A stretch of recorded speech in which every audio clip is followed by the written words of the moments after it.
So, give me your name, your rank, and your tour of duty.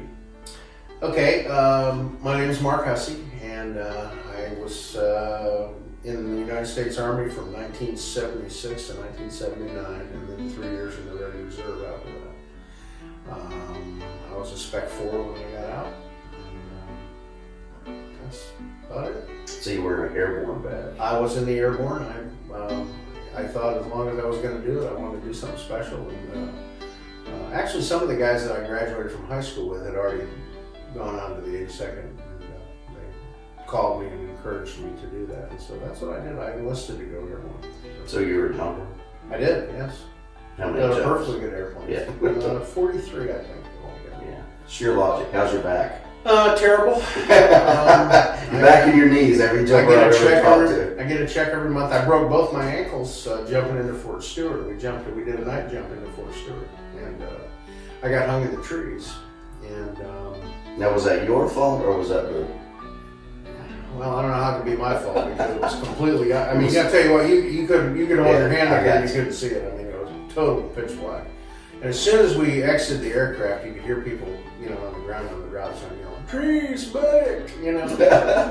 So I knew it was going to not be too good. So anyway, I got hung in the trees, and I hung up there for probably a couple hours. And what they teach you in jump school is to, if you're hung in a tree, that you should take your helmet off and drop it and count 1001, 1002. So when you hear the helmet hit, you know how high up you are. 10 feet for every second, they say. So I took my helmet off and dropped it, and I never did hit. And I thought, well, I can't be that high up, there's no way. So I hung for a little while longer, and I thought, I'm going to try to get out of here. Well, they were jack pine trees, big old tall pine. Yeah.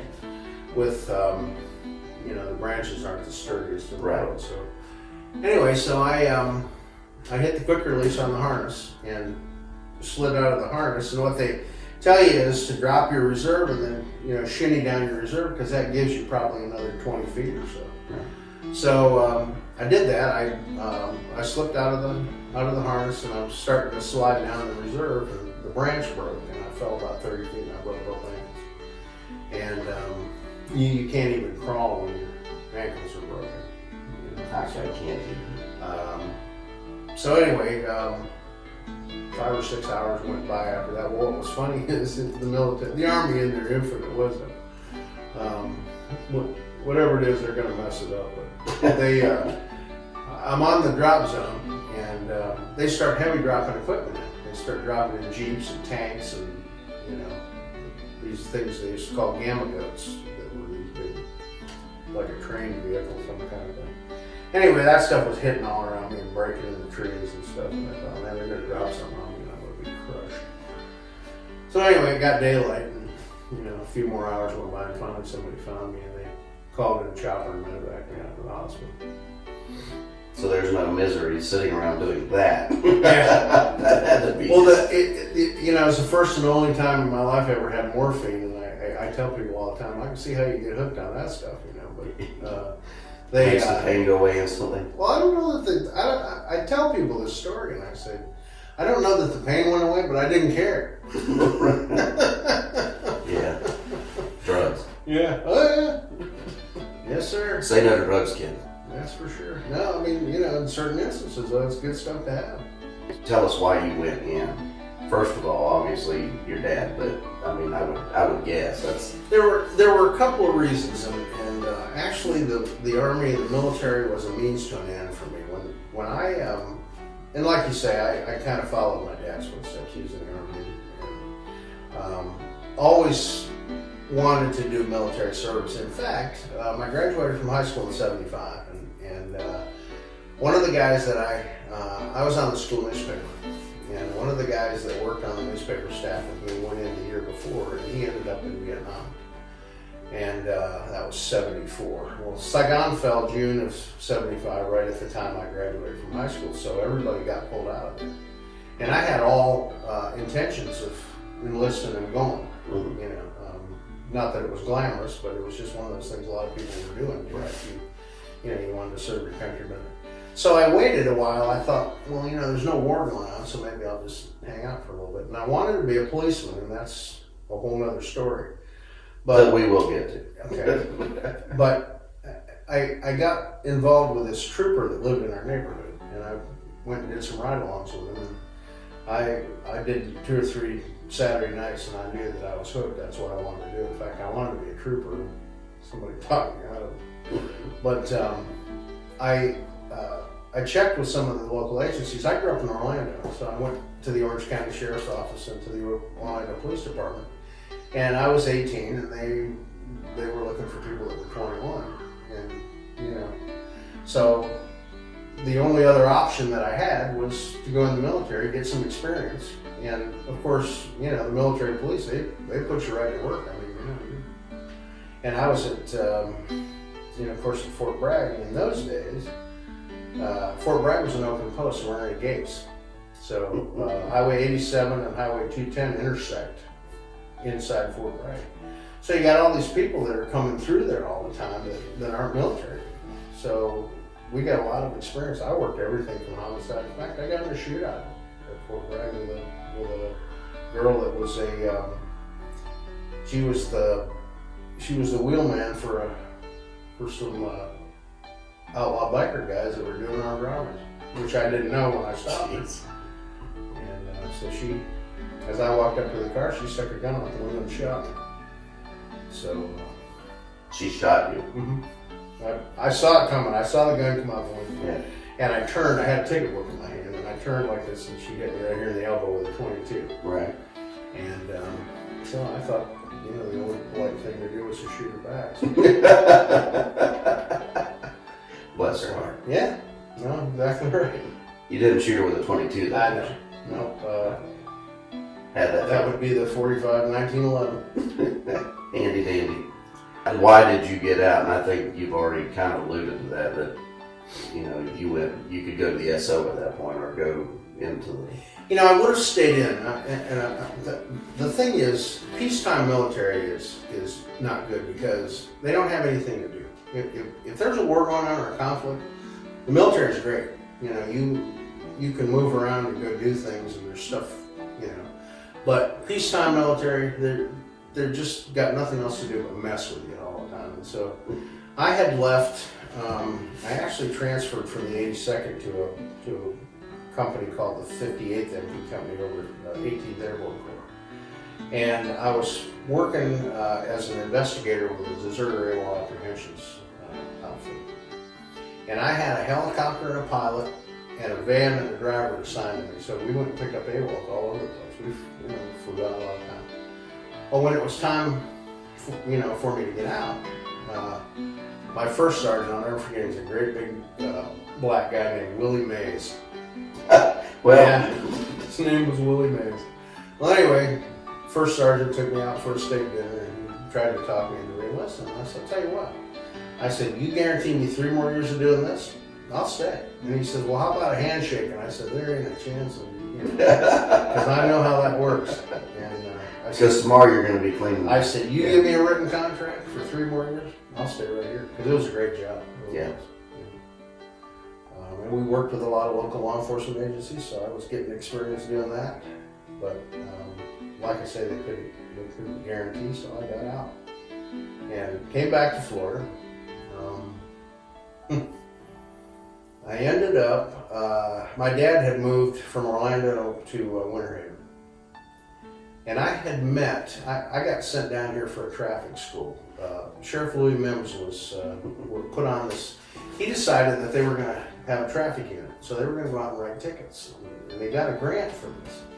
Well, shortly thereafter, they got all these guys and got this big federal grant, but they never wrote any tickets because Louis didn't want to make any enemies and writing tickets. So they got the money and did the school and then did nothing with it. It was a traffic accident investigation school that the Northwestern Traffic Institute put on. And so my dad worked for a law firm that donated quite a bit of money to Louis' campaign, so they got me invited down here for this traffic school. And that's where I met T.A. Burnham and got to be friends with him before I got out. So got back here to Florida, and I was scheduled to take the civil service test in Lakeland on Monday, and I got out on a Saturday. And was down at Ray's County Gun and ran into TA. And so TA called the sheriff at home, and I met him on Saturday afternoon at his office. He came in a pair of cowboy boots and a big Stetson and a big belt buckle, you know. Yeah, that's what I've heard about. Oh yeah. He came in and we sat in the office, and the most important thing to him was not, you know, how much experience I had or education or anything else. He wanted to make sure that I was registered to vote as a Democrat.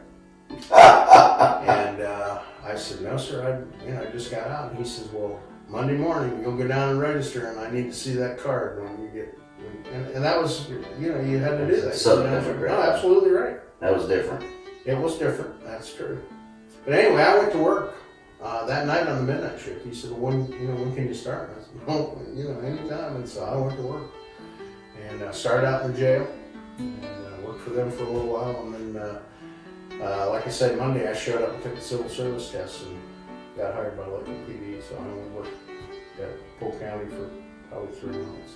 And how long were you with the LPD? 6 years. And then I left LPD and went back to the sheriff's office under the Daniels administration, and that's a whole nother thing. And I was over there for a year or two, whatever, until Crow was appointed sheriff, and then I left because I had words with Lawrence at the police department. Anyway, and then I went over to Orange County. I spent 24 years over there and retired. You were a detective.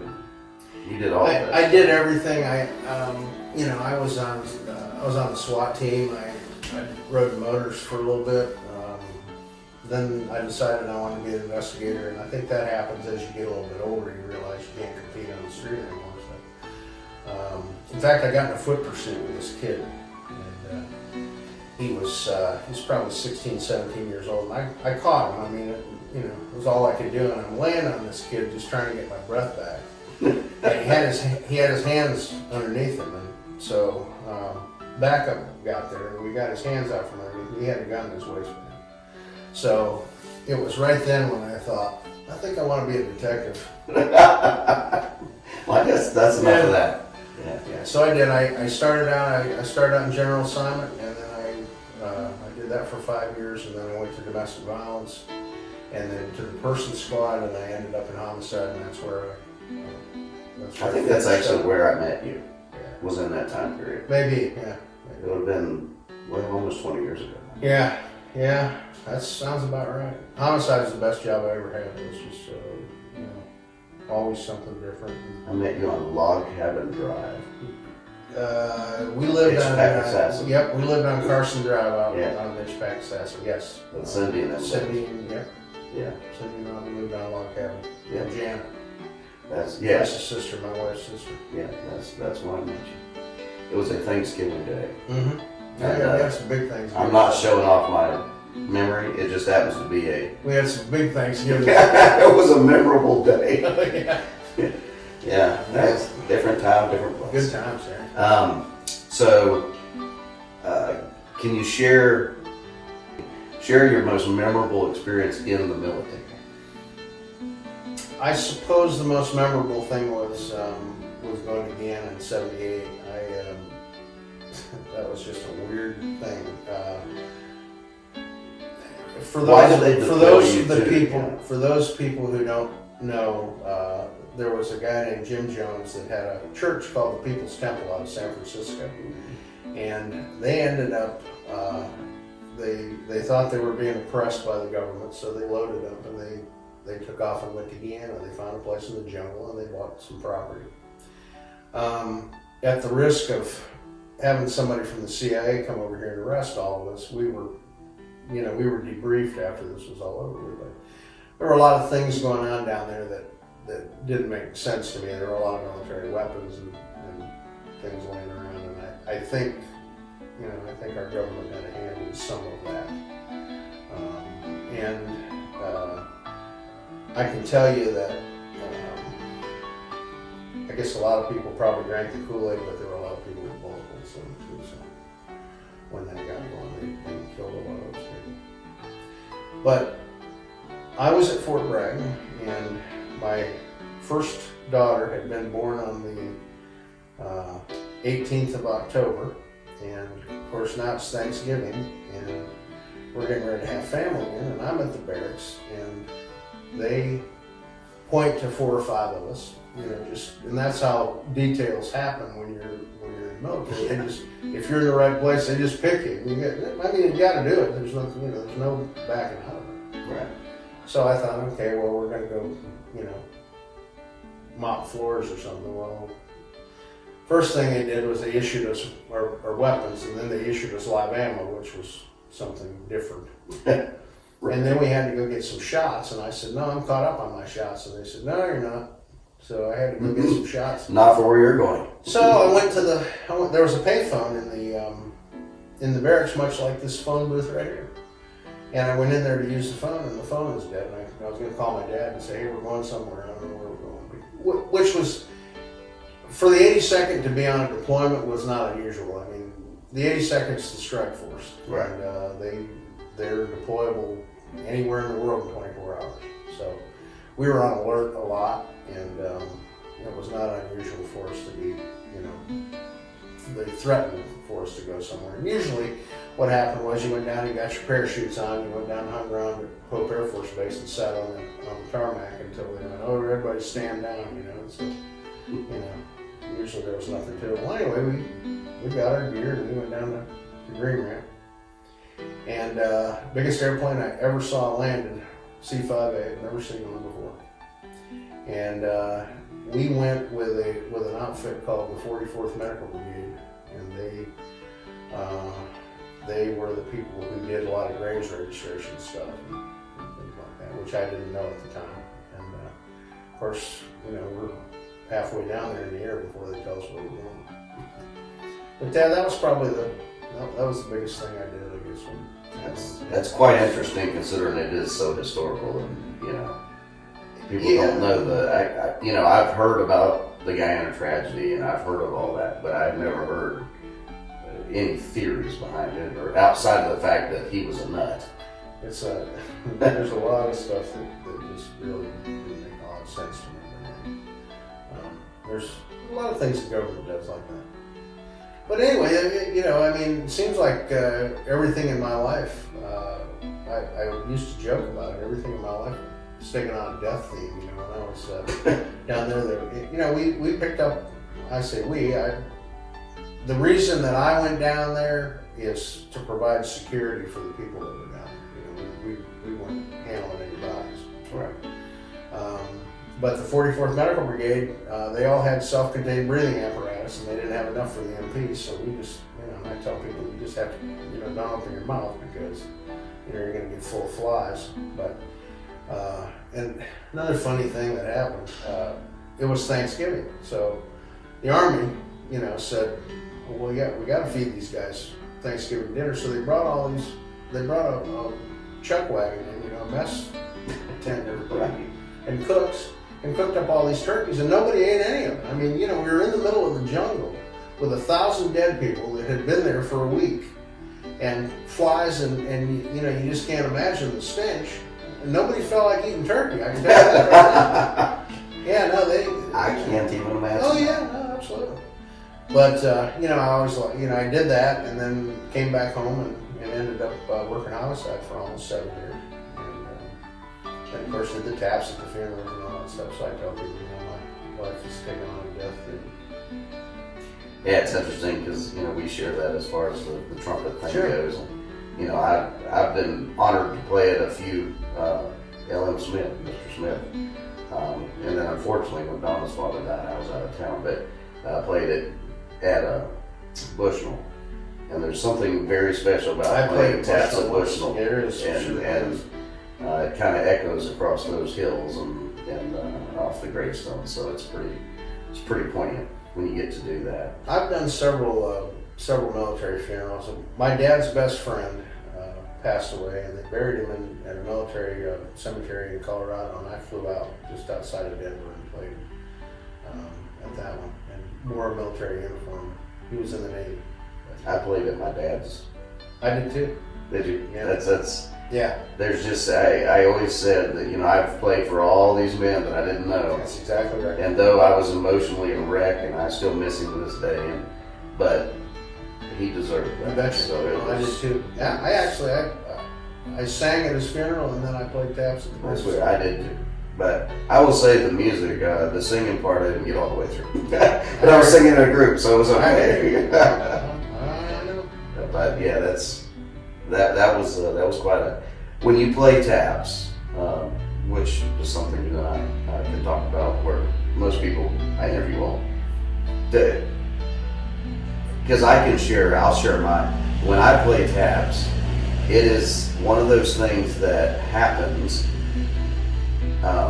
I'm not so thinking about the person in front of me. I'm thinking of the ones that it's honoring. I mean, it is an all-encompassing song. Better believe it. It is one of those that it is a song of honor and respect, and it's amazing how quickly. I mean, no matter, even if they are non-military, it just immediately grabs people. I can't tell you how many times I've played, and I know you have too, where people will come at the end of, they'll seek you out after the ceremony.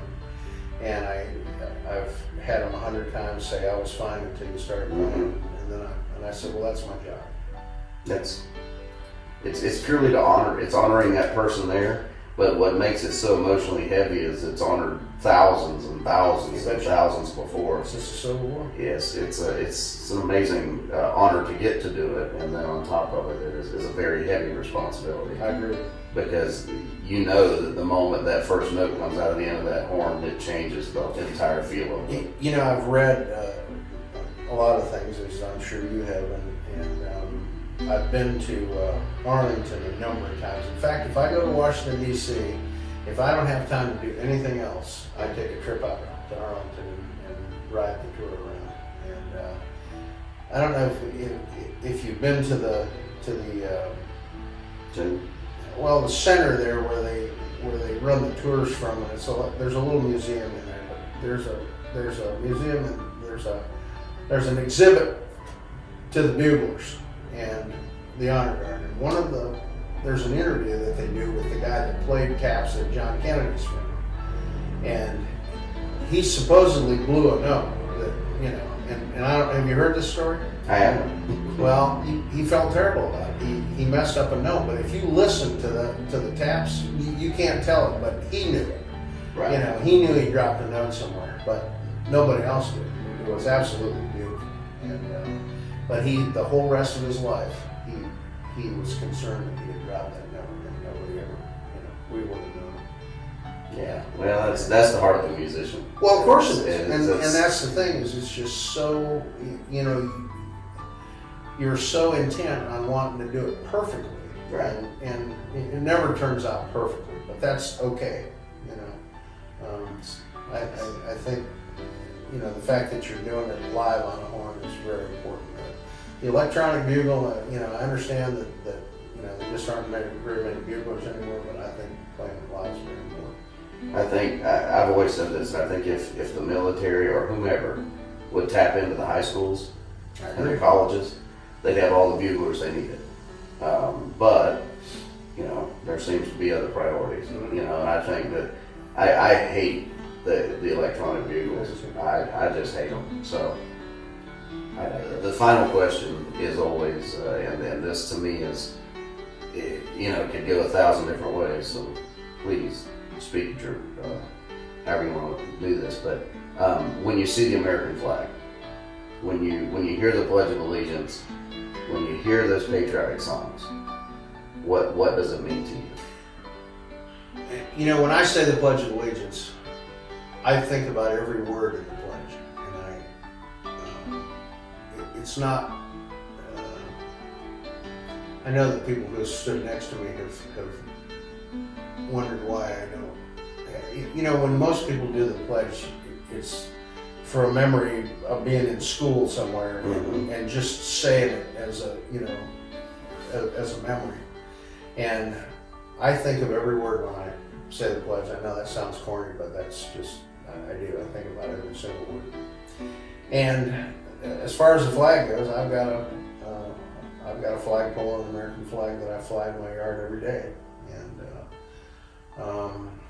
I have many times done funerals, been to funerals, where buddies of mine killed in the line of duty, or military veterans buried under that flag. And I think it's, hopefully one of these days that honor will be bestowed upon me. And the flag is just it's the symbol of our country. And the men and women who have given their all under that flag, the list is long. And for some of those, that's the last thing they saw. And when I see the flag, I still get a lump in my throat. If you've ever left this country, and when I was in the military, I left for a short time and came back. But you go to another country where you don't have the protections of the government, and you don't know. You're at their mercy, and when you get back to the United States, and the first time that airplane lands and you see that flag flying, it means a lot. Yep, I'm a big flag waving guy.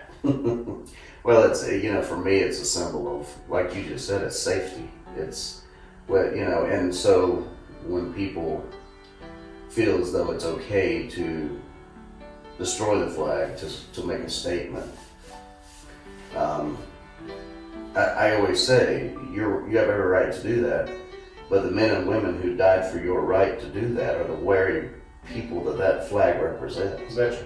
So that's so antithetical and hypocritical and all of those things, And I just, for me, the flag, I tell you, for me, my daddy raised it every morning, and he took it down every night. My daddy died in 18, and my mom still raises that flag when she can, right, and she takes it down every night. Yeah. It never touches the ground, and when it does, it's destroyed properly. Now I fly mine 24 hours a day, and if you look at the flag code, if you have a light on it, the flag code, you don't have to have a light on it. The flag code says that it has to be sufficiently lit. There you go. For it to be recognizable as an American flag. Well, I've got street lights on my street, so you can see it at night. And but I change it out pretty often. Mm-hmm. I make sure that there's it doesn't get frayed, and when it does, we either have a little ceremony to burn it ourselves, or there's places to take it and dispose of it. But dispose of it correctly, the flag never gets thrown away or anything like that. I wish that our kids knew more about that type of thing, because to them it's a piece of cloth for the large part. It seems like we're not teaching our kids that anymore. And of course, Civics like you say, and your history. father and my father taught us that.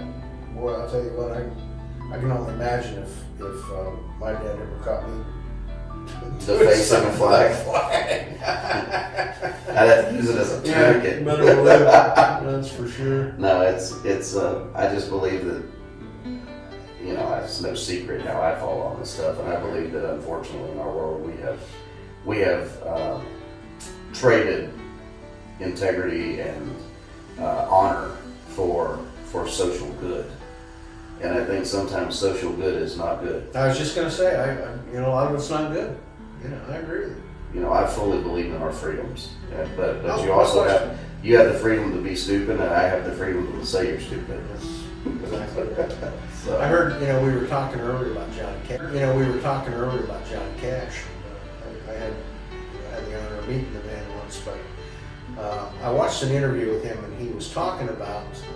Actually, he did a song called "The Ragged Old Flag," and one of the interviews that he did about the song was he said, "We are so fortunate in this country to have a constitution, and we have the freedom to, if we decide we want to burn the flag or deface it, we have the freedom to do that." And he said, "But we also have something in this country the Second Amendment in the Constitution allows me to keep and bear arms. And he said, if you burn my flag, I'll shoot your ass. That's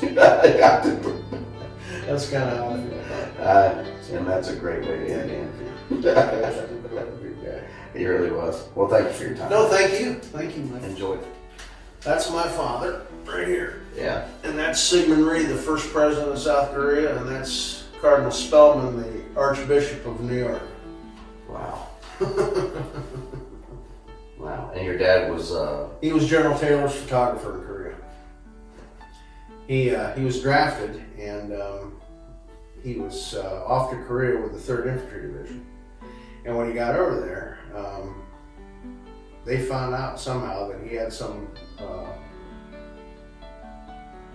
aptitude for taking pictures, and so they had him, I guess, take a few pictures, and the next thing you know, he was in the Signal Corps and signed with General Taylor. Oh. That's pretty cool, a picture of someone taking a picture. Mm-hmm. It is. And I happen to be a pretty accomplished photographer, and that wasn't the easiest camera in the world. Speed Graphic Press. I used one, he had one that he brought back, and I used it some when I was in high school, but those 4x5 negatives, they're fantastic.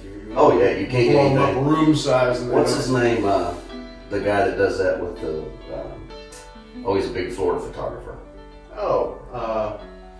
You know what I'm talking about. Yes. Does the silver and the black, and like you say, you can blow them up as big as... You're not talking about Ansel Adams, are you? No. Oh, okay. He's another one. Yeah. I mean, he's the original. Yeah. But there's a Clive Burns. Yeah, it seems like I've heard of it. Yes, too. but he has a studio in St. Armands, and then his main studio is like down in the Everglades on Alligator Island. Yeah. But he literally wades through the swamps, and he finds a spot that is his spot. Absolutely. And my brother's a big fan of his. He's got a bunch of his pictures. But I love the black and white stuff. Yeah. I just think it's just... Yeah, I do actually.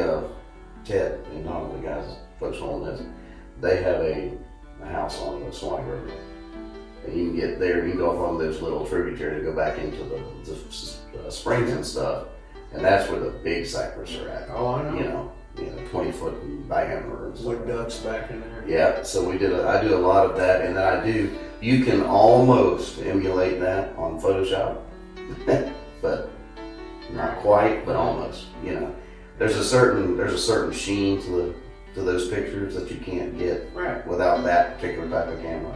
No, and of course, the medium format stuff and the high, the large it's format okay, stuff. but It's nothing like the old stuff. Nothing like the 4x5 stuff. Yeah, I do not disagree with that. But he had holders. He had a regular speed graphic case, and of course he had a long telephoto lens for it, and tons of holders and all kinds of things. The regular speed graphic flash gun. And I had 2 or 3 of his uniforms, and I had boxes of photos that he took of them.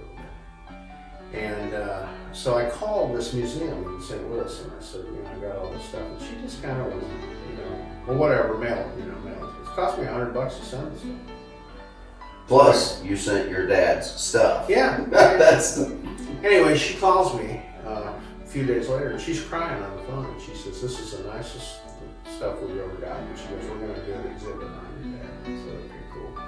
So I got to go up there sometime and try to see it. Because Where's that at? St. Louis, Missouri. Oh, okay. That's very cool. But anyway, it's funny because I tried to get him before he died. I said, "Dad, why don't you donate some of this stuff to the museum?" I said, "It's historical." It was so funny about the pictures, we're talking, it's like 40 years later. He says, "Well, some of this stuff's classified." And I said, "Dad, the Korean War's over there a long time." All right. Yeah, that's hilarious. Kim Jong-il Yeah. doesn't care about that.